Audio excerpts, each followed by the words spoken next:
जम्मू कश्मीर अपनी पार्टी को आने वाले दिनों में हो सकता है कि जम्मू प्रोविंस से एक बड़े झटके लगने वाले हैं। आपको बता दूं कि जिस तरह से हम लगातार देख रहे हैं कि जम्मू कश्मीर अपनी पार्टी की जो जम्मू प्रोविंस की जो क्रीम लीडरशिप है वो मुख्तलिफ प्रोग्रामों में जो जम्मू प्रोविंस में पिछले 2 महीनों से हुए हैं वहाँ पे हाजिर नहीं है। लगातार हम देख रहे हैं कि अगर अल्ताफ़ बुखारी जम्मू प्रोविंस में किसी इजलास में आवाम से खिताब करते हैं, पीछे जो पोस्टर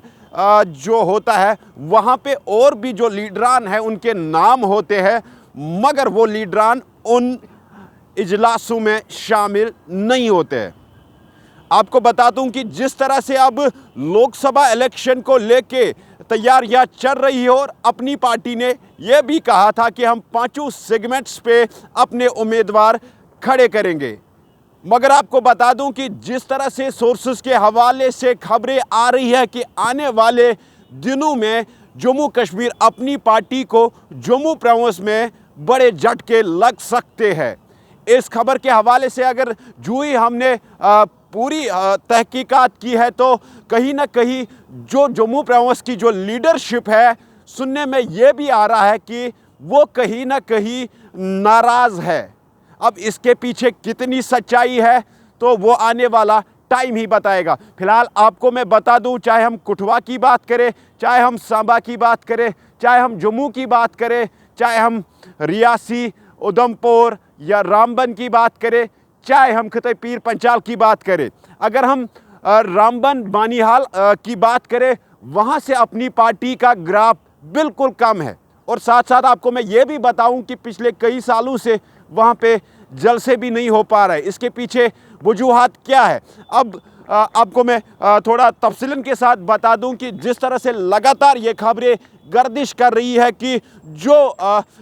अपनी पार्टी में जम्मू प्रोविंस में जो यूथ विंग के साथ जुड़े हुए लोग हैं, कहीं ना कहीं उनको अब अपनी पार्टी की जम्मू प्रोविंस की लीडरशिप जो है वो इग्नोर कर रही है।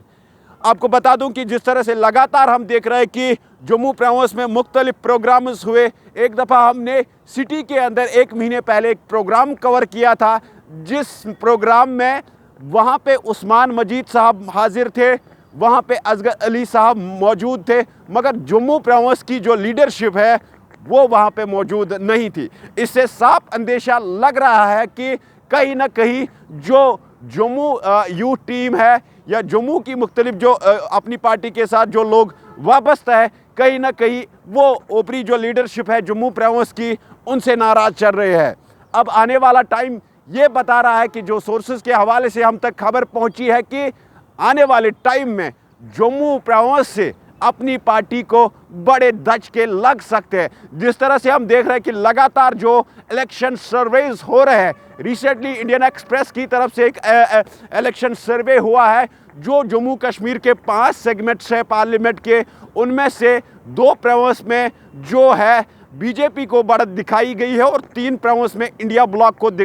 बढ़त दिखाई गई है। और उसी बीच अगर अपनी पार्टी ने ऐलान भी किया कि हम 5 सेगमेंट्स पे इलेक्शन कंटेस्ट करेंगे, उससे पहले ये भी खबरें चल रही थी, नॉर्थ कश्मीर जो पार्लियामेंट सेगमेंट है उस पर यह भी खबरें चल रही थी कि हो सकता है अपनी पार्टी पीपल्स कॉन्फ्रेंस के साथ अलायंस में वहाँ पे जाएगी। मगर कल पीपल्स कॉन्फ्रेंस ने भी ऐलान किया है कि सजाद गनी लोन नॉर्थ कश्मीर से पीपल्स कॉन्फ्रेंस के कैंडिडेट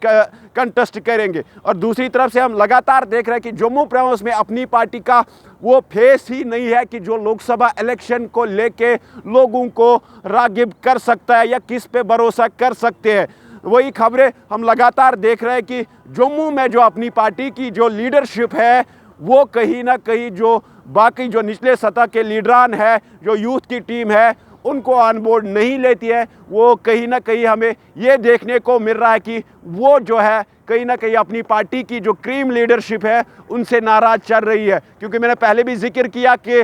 प्रोग्राम्स होते हैं, वहाँ पे बैनर पे पीछे जो चेहरे दिखाई देते हैं बैनर पे, उनमें से उन प्रोग्राम्स में कोई हाजिर नहीं हो रहा है। अब आने वाला टाइम ही बताएगा कि जम्मू प्रोविंस में कौन कौन सा ऐसा चेहरा होगा जो अपनी पार्टी को अलविदा करेगा।